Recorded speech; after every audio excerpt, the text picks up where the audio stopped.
তাদেরকে আমি best wishes দিয়েছি, তারা আমাদেরকে বেস্ট উইশেস দিয়েছে, কারণ আমি জানি যে নিশু ভাইও ফ্যান্টাস্টিক পারফর্ম করেছে দাগিতে, এবং শিয়াব ভাইও অসাধারণ ডিরেকশন দিয়েছে।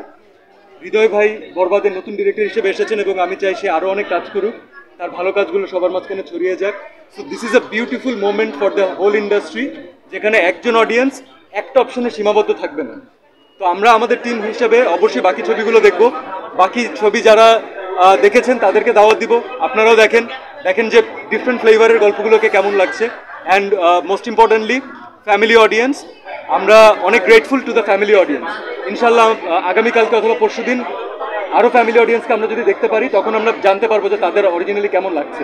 আমার সবসময় চেষ্টা থাকবে যেন আমি এই বেস্ট পারফরমেন্সকে ক্রস করে যেতে পারি।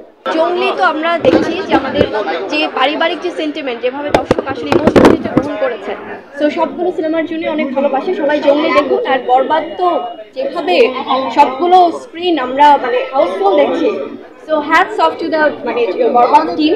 সবাইকে অনেক অনেক শুভকামনা। হৃদয় ভাইয়ের জন্য অনেক ভালোবাসা, কারণ প্রথম ওনার ডিরেকশনের সিনেমা। এবং আমাদের টিমে আমি, সিয়াম, দেখি আমরা সবাই মিলে এতদিন কিন্তু আছে না যে আমাদের প্রমোশনাল যে অ্যাক্টিভিটি, সেখানে আমরা অ্যাটেন্ড করতে ট্রাই করেছি, কারণ একটা সিনেমা শুটিং শেষ মানেই তো কাজ শেষ না, সেখানে আমাদের অ্যাজ অ্যান আর্টিস্ট অনেক দায়িত্ব আছে। এবং আজকে আমাদের জন্য আরো বড় পাওয়া যে আমাদের শ্রদ্ধেয়, আমাদের লেজেন্ড, আমাদের প্রিন্স মাহমুদ ভাইয়াও আছে আমাদের সাথে, যিনি আমাদের পুরো মিউজিকের যে গুরুতর দায়িত্ব সেটি পালন করেছেন জঙ্গলি সিনেমায়। কারণ জঙ্গলি ভালোবাসার cinema, romantic cinema, emotional cinema, action cinema, পারিবারিক সিনেমা, তার পাশাপাশি কিন্তু মিউজিক্যাল সিনেমা।